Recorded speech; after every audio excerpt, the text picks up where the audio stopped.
અને અમદાવાદના સુખરામનગર પાસે ગેલેરી ધરાશાય થયા હોવાની વિગતો અત્યારે સામે આવી રહી છે। સંત વિનોબા નગરમાં બ્લોક નંબર 1 માં ગેલેરીનો ભાગ ધરાશાય થયો છે। ગેલેરી ધરાશાય થતાની સાથે જ 20 જેટલા મકાનમાં લોકો ફસાયા છે અને આ ફસાયેલા લોકોને બચાવવા માટે ફાયરના જવાનો દ્વારા સખત કામગીરી કરવામાં આવી રહી છે। મનપાની બેદરકારીને કારણે લોકોના જીવ ફરી એકવાર જોખમમાં મુકાયા છે। રીડેવલપમેન્ટને લઈ અને મનપાની ગંભીર બેદરકારી અહીં સામે આવી છે। અમદાવાદના રખિયાલમાં આવેલા સંત વિનોબા નગર કે જે જર્જરિત મકાનમાં અત્યારે લોકો રહેવા માટે મજબૂર બન્યા છે, ત્યાં આજે 12 નંબરના બ્લોકમાં એક ગેલેરીનો ભાગ ધરાશાયી થયો હતો। ભાગ ધરાશાયી થતાની સાથે જ ફાયર વિભાગની જે ટીમો છે તે અહીંયા આવી પહોંચી હતી અને મકાનમાં ફસાયેલા લોકોનું રેસ્ક્યુ છે તે શરૂ કરવામાં આવ્યું છે। આપ જોઈ શકાય છે કે ફાયર વિભાગની જે ટીમો છે તે અત્યારે મકાનમાં ફસાયેલા લોકોનું રેસ્ક્યુ છે તે કરી રહી છે અને સાથે જે લોકો અત્યારે મકાનમાં છે તે સહી સલામત ઉતરી જાય તે પ્રમાણેની તજવીજ છે તે શરૂ કરવામાં આવી છે। સાથે જ લોકોનો આક્રોશ છે કે વર્ષોથી જે સ્કીમ રીડેવલપમેન્ટમાં જતી રહી હોવા છતાં આનું યોગ્ય કામગીરી શરૂ કરવામાં નથી આવી અને તે જ કારણ છે કે અવારનવાર અહીંયા છે આ મકાનો છે તેના ભાગ તૂટી રહ્યા છે, લોકોને ઈજાઓ થઈ રહી છે અને લોકોના જીવ જોખમમાં મુકાય છે। અહીંના સ્થાનિક આગેવાન છે તેમની સાથે વાત કરી, શું સમસ્યા છે અહીંયા લોકોની, કેટલા સમયથી આ સમસ્યા ઊભી અને શા માટે નિરાકરણ નહીં?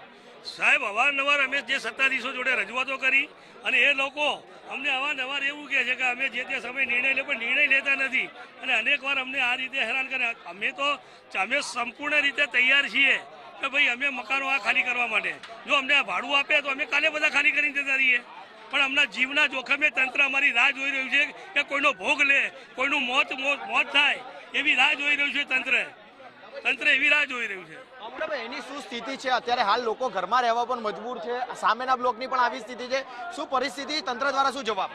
તંત્ર દ્વારા તો કોઈ જવાબ નથી મળી રહ્યો। કન્ટિન્યુ આવી રીતે સામે હજુ 6 મહિના 3 મહિના થયા છે સામે આવી રીતે થયું છે અને અત્યારે મારા ઘરનું પણ આવું થયું, કન્ટિન્યુ ચાલુ જ છે। એની પહેલા આગળના બ્લોકનું થયું હતું, કન્ટિન્યુ કોઈ જવાબ આપવા માટે માનતું જ નથી। લોકો અહીંથી કેમ જતા નથી અથવા તો તંત્ર કેમ કોઈ પગલાં લેતું નથી, શું જાણો છો તમે? સાહેબ, અહીંયા બધા એક મધ્યમ વર્ગના માણસ આવે, ગરીબ માણસો, હવે એ લોકોને ભાડું ના મળે, બહાર અત્યારે ભાડું ચાલે 17-18 હજાર રૂપિયા, અત્યારે કોણ ભાડું ભરવા માટે રાજી છે? તો અહીંયા જીવના જોખમે રહેવા માટે લોકો શા માટે મજબૂર બન્યા છે, કેમ અહીંથી જતા નથી, શું કહેવું છે લોકોનું? શું માનવું છે લોકોનું? એવું માનવું છે કે તંત્ર જો અમને સાહેબ જો ભાડું આપતું હોય તો અમે કાલે ખાલી કરી દઈએ, તો તંત્ર જો અમને ભાડું જો અમને ચૂકવી દે, કારણ કે અમારી જોડે આર્થિક પરિસ્થિતિ અહીંયા જે શ્રમરોજ અમે ટોટલ શ્રમિક લોકો રહે છે, મજૂર લોકો રહે છે, રોજે રોજ 2 છેડા ભેગા કરવામાં સવારે રાંધ્યું હોય તો સાંજની એની ચિંતા હોય। આ પરિસ્થિતિના કારણે લોકો મોતના ભોગે અહીંયા રહેવા તૈયાર છે।